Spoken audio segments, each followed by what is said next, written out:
Inflammatory bowel disease. Bowels क्या होते हैं? हमारी बड़ी आंत।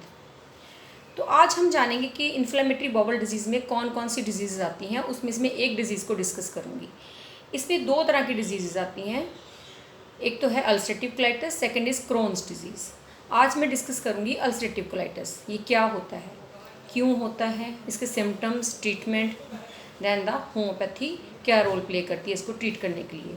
आई have treated a number of cases with homeopathy of ulcerative colitis, जो कि बहुत ज़्यादा स्टेरॉइड्स पे थे, बहुत ज़्यादा मेडिसिन ले चुके थे, आयुर्वेदिक, एलोपैथी, तो उनको बिल्कुल क्योर किया है मैंने। कुछ इस तरह के पेशेंट्स मेरे पास हैं। तो आज हम जानेंगे कि होता क्या है एक्चुअल में। ये जो प्रॉब्लम है ये बड़ी आंत की डिजीज़ है। बड़ी आंत का जो लोअर पोर्शन होता है, that is the sigmoid colon जिसको कहते हैं वो, और जो रेक्टम जहाँ पे आपके जो खाना डिजेस्ट होने के बाद जो फीसिस हैं, आपका स्टूल स्टोर होता है, वहाँ पे इन्फ्लेमेशन आ जाती है। Colitis means inflammation of the colon. Ulcer means ulcer हो जाना, वहाँ पे छाले पड़ जाना, वहाँ पे जख्म बन जाते हैं और वहाँ पे सबसे पहले इन्फ्लेमेशन आएगी, उसके बाद वहाँ पे छाला बनना शुरू हो जाएगा, वहाँ पे एक जख्म बन जाता है, जिसमें से क्या होएगा कि वहाँ पे पेन होएगा, क्योंकि जहाँ भी इन्फ्लेमेशन होती है वहाँ पेन होता है। सेकंड, वहाँ पे ब्लीडिंग होएगी और कई बार वहाँ से पस फॉर्मेशन, दैट इज जिसको म्यूकस बोलते हैं, रेशा भी बाहर निकलता है।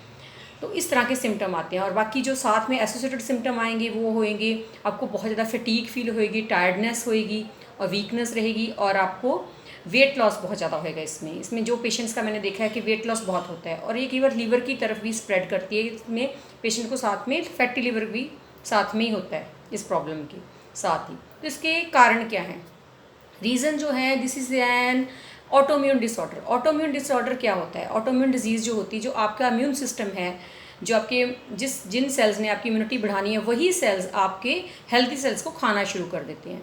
तो उसमें ये उस काइंड की ये प्रॉब्लम है। तो this is an autoimmune disorder. Second है, ये जेनेटिक है, हेरिडिटी। अगर आपके पेरेंट्स को, आपके ग्रैंड पेरेंट्स को ये प्रॉब्लम है तो आप में ये जीन्स ट्रांसफ़र हो सकते हैं और आपको ये टेंडेंसी इसकी हो सकती है। Third is very people who are on very much high doses of steroids, any antidepressant, any kind of medication, उनको भी ये प्रॉब्लम हो जाती है।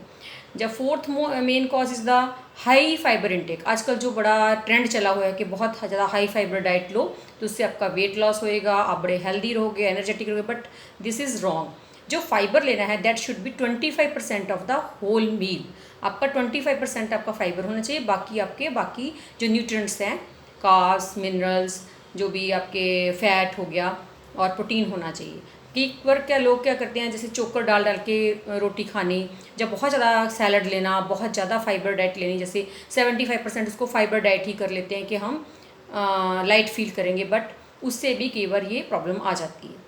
तो ये तो हो गए इसके कॉजेज़ और इसके सिम्टम्स क्या होते हैं। जो ऑटोम्यून जो मैंने बोला है, वो ऑटोम्यून डिसऑर्डर्स होते क्यों हैं? ये हमारे माइंड से रिलेटेड होते हैं। अगर हमें कोई स्ट्रेस है, हमें किसी के लिए कोई हेट्रेड फीलिंग है, हमें किसी के लिए कोई बहुत ज़्यादा गुस्सा है, तो जैसे क्या होता है ना कि दो भाई आपस में लड़ रहे हैं, तो लड़ने के बाद क्या होता है कि उनमें जो प्रॉब्लम आएगी तो उनके अपने घर में ही आएगी। तो इसी तरह से जो हमारे बॉडी के सेल्स हैं, हेल्दी सेल्स, और जो हमारा इम्यून सिस्टम के सेल्स हैं, वो आपस में लड़ना शुरू कर देते हैं, तो हमारी बॉडी में ही प्रॉब्लम आएगी। ये होती है हमारे माइंड से रिलेटेड। अगर आप हेटेड फीलिंग्स रखते हो, बहुत ज़्यादा स्ट्रेस में रहते हो, बहुत ज़्यादा गुस्से में रहते हो, तो आप इस प्रॉब्लम से ज़रूर सफ़र करोगे। तो इसमें फिर होम्योपैथी क्या रोल प्ले करती है? होम्योपैथी में इसमें बहुत अच्छी दवाइयाँ हैं। मैंने बहुत सारे पेशेंट ठीक किए हैं। सबसे पहला पेशेंट जो मुझे अभी तक याद है, that is from Kharar, Satnam Singh. He was treated with this medicine. उनका मैंने पूरा केस लिया। उनको सबसे पहले आर्सेनिक दी गई, आर्सेनिक से उनको कुछ रिलीफ मिला, उनकी कॉन्स्टिट्यूशनल मेडिसिन थी। फिर उनको जो सिम्टम था, मेन था ब्लीडिंग विद द स्टूल, तो उसमें टेरीबिंथिनम इज़ द मेडिसिन। उनको टेरीबिंथिनम दी गई, धीरे धीरे वो उसी पे रहे 2 मंथ्स 3 मंथ्स, तो 8 मंथ्स में ही वाज परफेक्टली ऑलराइट, और अभी वो 4 ईयर्स से उनको कोई रियकरेंस नहीं हुई है, बिल्कुल नॉर्मल है, नॉर्मल स्टूल है, उनका वेट भी गेन हुआ, वीकनेस भी। और कुछ पेशेंट्स को ये होम्योपैथी में क्या होता है कि हम एक मेडिसिन से पेशेंट को ठीक नहीं कर सकते।